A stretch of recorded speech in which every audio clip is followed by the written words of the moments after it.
Hi everyone, for those of you that are new to our channel, my name is David, my wife Ninette, and our little kitten Tansy.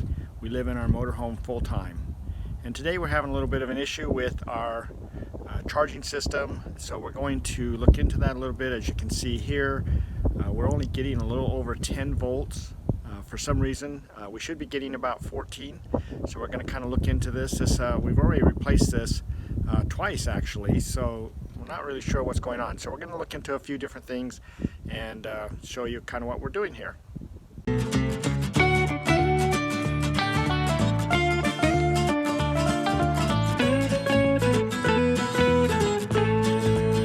So we're going to check out a couple of different things. Mainly we want to make sure that we are grounded properly. So we're going to kind of check some of our grounding cables, and we're going to also check our connections from the battery and alternator and things like that.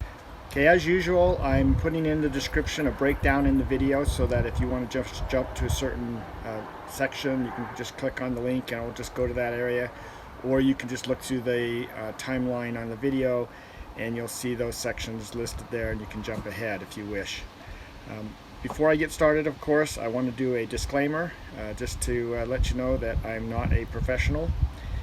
But I like doing things myself where I can, and a lot of times it's because I can't get help from anybody else. It's nice to be able to have a few things in your toolbox that you can refer to and have kind of issues, especially if you break down on the road. Things that you can do to repair the issues to get you to the next place instead of waiting around a couple hours for roadside assistance to come and pick you up and tow you somewhere. So that's the reason I do it. I'm not opposed to paying somebody if I can find somebody to do it, or if I feel like I'm not able to do it. So if you don't feel comfortable doing this, then you might want to get somebody to take care of it for you. But a lot of times it's just because I can't find anyone. So sometimes it's just the necessity that you have to do it yourself if you want to get back on the road. So this is a Class A motorhome, and the first thing we're going to do, we lift up the hood here, and we're going to just look inside the engine compartment here, and you'll notice that there is a lot of stuff in here. And the radiator is way back there, clear back here, and so that means that after the radiator is actually starts where the fan belts are and the alternator is sitting. So with inside the engine compartment here, we're going to check our voltages, and you can see right here, you know, we have what they call a voltmeter, and right now we're at 0 volts. So I've set the setting on DC volt, 20 volts, and I've plugged my negative connection onto the negative of the battery, and I'm just going to go up here and I'm going to check these connections. So in this case, this switch here is a switch that you can use to turn off all power to the coach when you're going to store it. And so everything kind of goes through here right now. So I'm just going to check all these different connections, and what I'm looking for is I want to see that I have a voltage there. And so you can see I've got 12.3 volts, and as I go through and I check these different wires, I've got voltage on them. So it looks like I'm making connection there, but I'm going to go ahead and I'm going to pull this switch out of there, because you can kind of see the wires are kind of exposed and don't look the greatest shape. They might need to be cleaned, so I'm going to pull that out of there just to kind of look at it and see how that's all set up. Now to start, before I do anything, the first thing I want to do is I want to actually disconnect the negative side of the battery. Okay, this way if I happen to touch anything, you know, the hot wire to the frame or any place like that, then I'm not going to shock or burn up the wiring or anything like that. So I'm just going to go ahead and loosen this up and pull that off. And then I'm going to go back through once I'm done, and I'm going to double check and make sure that I don't have any voltage on those cables that I just tested. So I'm going to go ahead and do that, make sure there's no voltage. The reason I'm doing that is I want to make sure my house batteries are not coming up through here somehow and still energizing everything. So I'm going to go ahead and do that. I'll be right back. So I have gone through and I've double checked now. I have no voltage on this switch. I also want to point out though, up here, I don't know if you can see it very good, but is another switch This actually has a connection coming from the house batteries. That's this one here that my finger's on. And then this one here is coming up to the other side of it. And this is an option inside the coach that I have where I can push a button and it will start the engine up off of the house batteries instead of the coach battery. So if you happen to run your coach battery down when you're parked somewhere and you can't get your engine to start, you can always push that auxiliary start button and it clips that little switch right there and provides power through the system for 10 seconds or so until the vehicle started. Then that shuts off, and at that point you should be running off your alternator, and which is going to charge your house battery. Your coach battery. Alright, so if we look in here, I have pulled that red cover off, the guest switch, and you can see that this backboard actually kind of designates the wires that come into it and kind of lays everything out. You can see the auxiliary start at the top. All those cables come down to 2 positions on this back of this switch, and I've checked all these. They're nice and tight and cleaned. So at this point I'm just going to put it back together and we're going to move on to checking our grounding.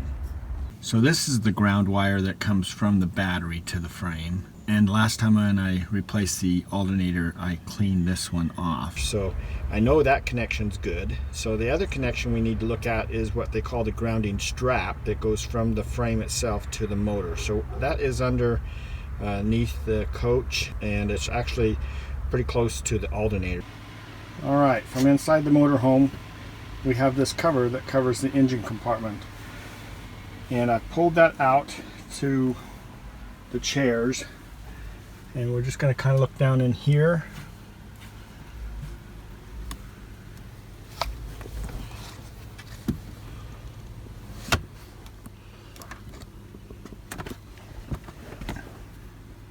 So if we look down in here we can see our alternator, and looks like we can get to some of the connections right there. But I'm going to show you a little bit easier access. So I'm under the rig by the passenger tire of the rig looking into the side of the engine here, and you can see that I've got this panel here. And if we remove this panel, we can get access to the grounding strap and ultimately the alternator if we need to, a lot easier than from up above. So the first thing we're going to do is we're going to take the 4 or 5 screws out of there and pull that out.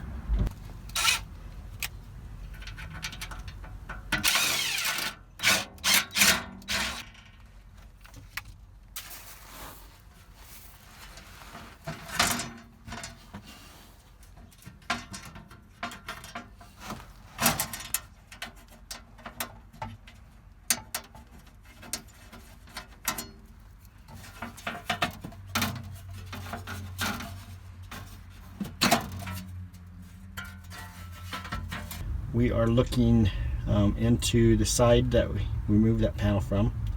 You can see this it's kind of greenish and stuff, but it's bolted to the frame. This is a grounding strap, so that's just all bare wire, and it actually bolts to the engine.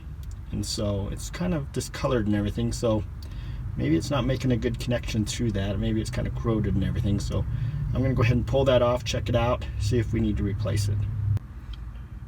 Alright, so we're now done. We've got the grounding strap back on again. Things all cleaned up, so hopefully that'll work a lot better than it has in the past. Not sure if that's our problem or not, so now we need to go test it.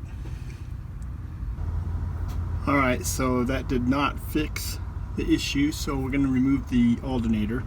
Okay, with that panel off, you can see that we can now see right inside the engine, and there is the alternator right in front of us. So we're going to undo the few bolts there's 2 bolts that hold it, one on the bottom and one on the other side for adjusting it.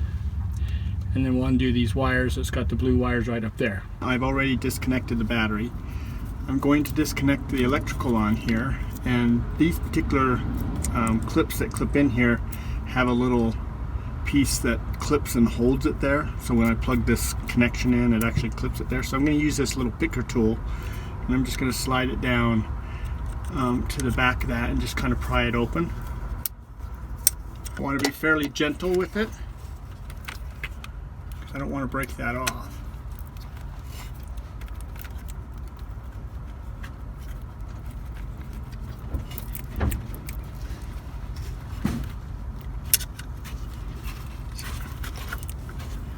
You can see that's just got that little clip there, and I'm just trying to bend it out just a little bit. And we got one more on this other side. That's the same thing.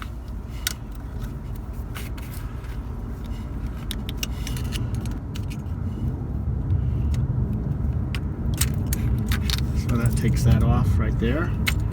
And so the only thing we got left now is our connection to our battery. So in this particular case, it uses a little 10mm wrench, so there's just a little socket there, so I'm just going to undo that. A little nut, I should say.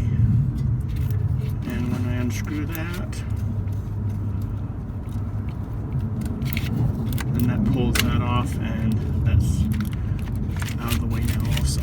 So now we're ready to actually take the alternator off. So there's two bolts that hold the alternator on there. This one here goes all the way through and out this other side, and that's what the alternator rotates back on in this case. Okay, and up here, if you look back in there, if I can get the light out of the way, and if you look back up in there,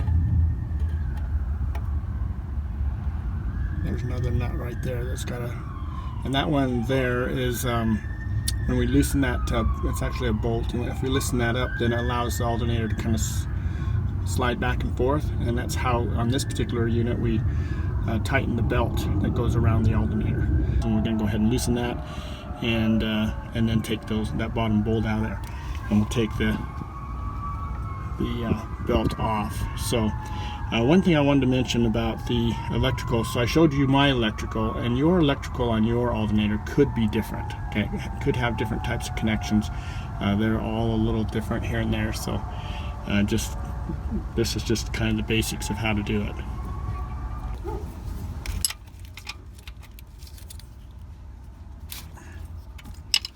So we're undoing this bolt. This is our main bolt that slides through here, so we're just kind of loosening that up.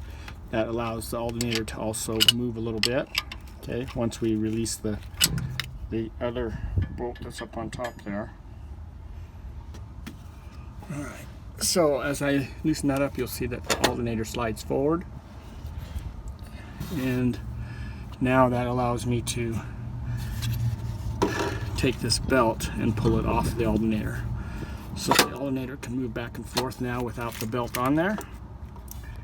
And we're going to go ahead and just remove these two bolts, and then we'll just kind of slide the alternator right out through here, and it'll be free. Pretty simple at this point. Alright, so we've gone and picked up a new alternator. I guess they're remanufactured. But it's a new to us, so hopefully it works. And the things that we want to really pay attention to is these plugs on the side. So for example, my rig is a 94 Ford F53. This alternator is for a 95 Ford F53 because when they made it a motorhome housing, or when they put the motorhome on it, they apparently upgraded the alternator to the next year and also the higher amperage, because this is 130 amp alternator. So it's important that you check them. Because the one that's for a 94 F53 doesn't look like this at all. So got to make sure you get the right one to put back in. Need to kind of compare them before we bring them home anyway. So but we do all that. But now that I'm home and I have this bolt, I want to make sure that it's going to fit into this shaft here. I've had some where they didn't. It was off just a little bit, which is hard to find out when you're actually putting it in. So it's better to test it ahead of time. And then also over here, this is our top bolt that slides back and forth. Make sure that screws in and out just fine too. So in this case it looks good, and we're going to go ahead and slide that up into position. So our alternator is going to sit into this spot right here. And if you notice on the right hand side, there's a little bushing that kind of gets pressed in there. So it makes sure that the alternator pushes back onto this part of the bracket, and so when we try to put the new alternator in, we need to kind of tap this back out a little ways, so it makes it a little easier to slide the new one in there. So I'm using a hammer. Just gonna go on the side here and just tap it back a little ways. And that way we can go ahead and just slide the alternator in there easily. Alright, so I've gone ahead and slid the alternator into this bracket, and I've slid the bolt through the front there towards the back. So if I slide this up, that bolt's actually going to bolt into the bracket right here. So I just slid it all the way through there, and then using my fingers, I just started tightening it on there. So I'm going to continue to tighten that up until it gets close to where it's supposed to be. I have to rotate this all around. I got to lift these hoses up while I do that. Now we have it all in place. We're ready to put that front bolt in, and then we can get the belt on there and be ready to get it tightened up. So far all I've done is I've just screwed those in by hand, so neither one of them are real tight right now. But the next thing I want to do is get the belt on. So I'm just going to kind of reach down inside here and grab the belt. I am looking up inside here, and if I can get it to focus different places, you can see it's around this pulley on the bottom. You can kind of, it's blurry, but you can see the pulley on the top. If I just kind of pull out here, this also goes around the main pulley, and you'll notice that right here it's not on there. So I just want to reach up here and just kind of slide it into place. Like that.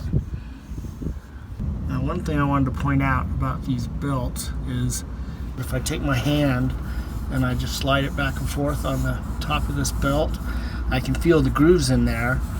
And if you have plastic gloves on, this works really well, but if they start catching, then you're starting to lose little pieces of the belt. So if I twist this belt a little bit, you can see it has grooves in it. Now, I put a brand new one on the first time this happened, so this is pretty new, so it doesn't have any cracking or anything. But the other one that I had did have a lot of cracking, and so it's good to replace those because they're getting close to being breaking and stuff. So that's something we don't want to happen. Alright, so our fan belt is on, and we're ready to tighten the alternator up so that we can put tension on that belt. So what we're going to do is we're going to use a pry bar. We're going to push it through this opening down here, just like that. And as we pull on that, it tips that. So we can put some pressure on there as we tighten up those bolts. So it's going to be a little tough to do that on camera, so I just wanted to show you what I'm going to do. I'll tighten up this bolt here, and then I'll tighten up the one back on the other piece while I'm putting pressure on there to keep that belt nice and tight. Alright, so we got that bolt tight up there. That's our adjustment for the tension on the belt. So that's nice and tight. And one thing I wanted to mention about this was that you want to have this bottom bolt be snug, but you don't want it to be tight, okay, until you get that upper one adjusted and everything and tightened down. Then you tighten this last bolt up, which is our pivot point, so that it pushes that little bushing in that we see right there, and tightens it up really tight right into there. And once that's done, then we want to test the tension on our belt, and we should be able to have about a 1/4 inch movement here.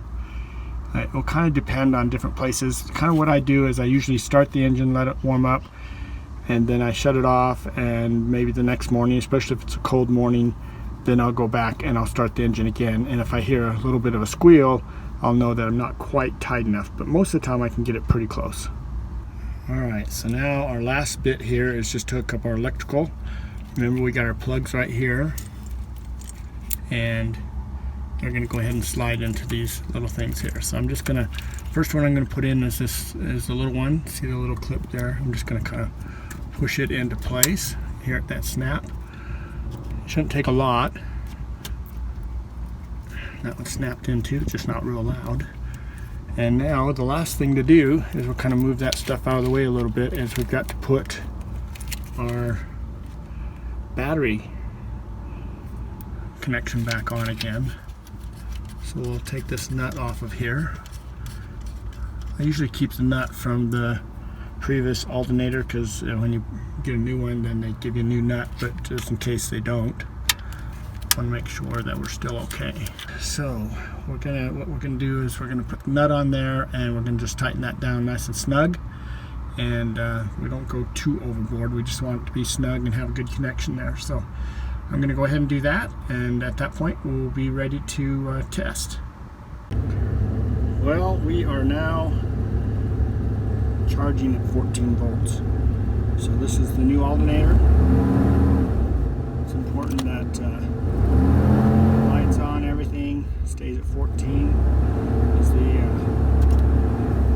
engine revs up, it doesn't change, which means that the voltage regulator is working correctly. And so that's how it's supposed to work. So we have a success. Alright, so we have finished putting the alternator in and switching that out. One thing I wanted to mention about remanufactured items. So this is, instead of being brand new, it's been remanufactured. And what that means is they've basically taken out everything inside of it, and they've actually put in all brand new components.